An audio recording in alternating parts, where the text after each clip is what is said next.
আসসালামু আলাইকুম এভরিওয়ান। আজকে আমি আপনাদের সাথে শেয়ার করব চিনি দিয়ে মোয়া।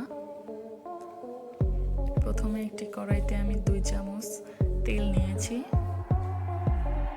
তেলটা একটু গরম হয়ে গেলে তার মধ্যে দিয়ে দেব 2 কাপ চিনি।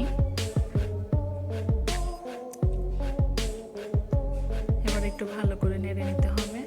চিনিটা যতক্ষণ পর্যন্ত গলে না যায় ঠিক ততক্ষণ পর্যন্ত। আস্তে আস্তে চিনিটা গলতে শুরু করেছে।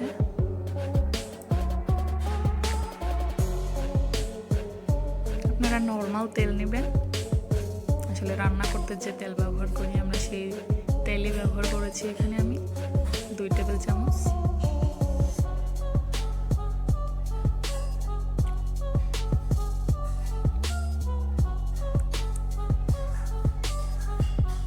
চুলার আঁচটা মিডিয়াম আঁচে রাখবেন। বেশি হাই করে দিলে কিন্তু পুড়ে যাবে। দেখুন কত সুন্দরভাবে গলতে শুরু করেছে। আসলে গ্রাম অঞ্চলে বেশিরভাগ মানুষ গুড় দিয়ে তৈরি করে, তো আমরা যারা শহরে বাস করি আমরা গুড় সেভাবে পাই না সব সময়। এটা সহজ পদ্ধতি, একবার বানিয়ে দেখবেন, খুব স্বাদ হয়, সেম গুড়ের মতো। ব্যাস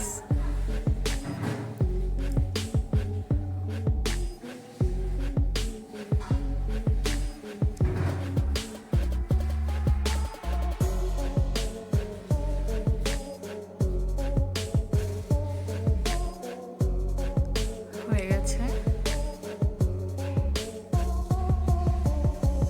কি সুন্দর হয়েছে দেখেন, গুড়ের মতো।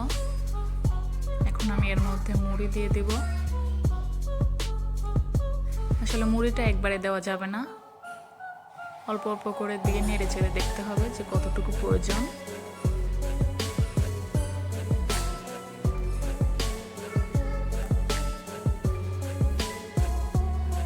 আমি আবার মুড়ি দিয়ে দেব। ভালো করে এগুলো মিশিয়ে নেব।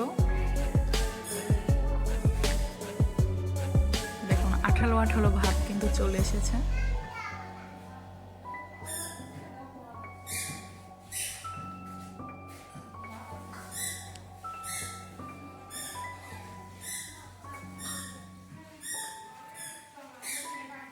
আমি আরেকবার 4টি মুড়ি দিয়ে দেব। আসলে মুড়িটা পরিমাণ মতো দিতে হবে, যার যতটুকু প্রয়োজন। বেশি মুড়ি দিলে ঝুরঝুরা হয়ে যাবে, মোটা গোল করতে পারবেন না, শেপ দিতে পারবেন না, তাই আস্তে আস্তে দিবেন। দেখুন আঠালো ভাব কি সুন্দর হয়ে গেছে আমার, একটার সাথে আরেকটা লেগে যাচ্ছে।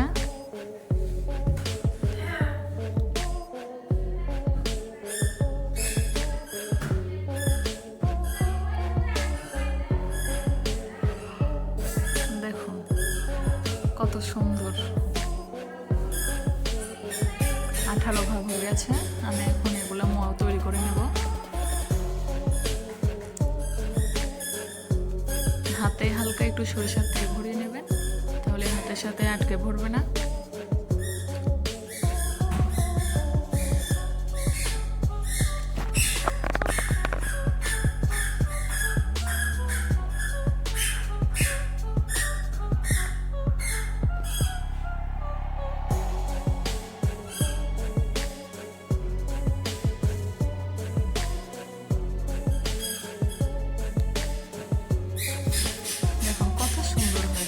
আসলে এটা দেখলে বোঝারই উপায় নেই যে চিনি দিয়ে বানানো, একদম সেম গুড়ের মতো হয়েছে।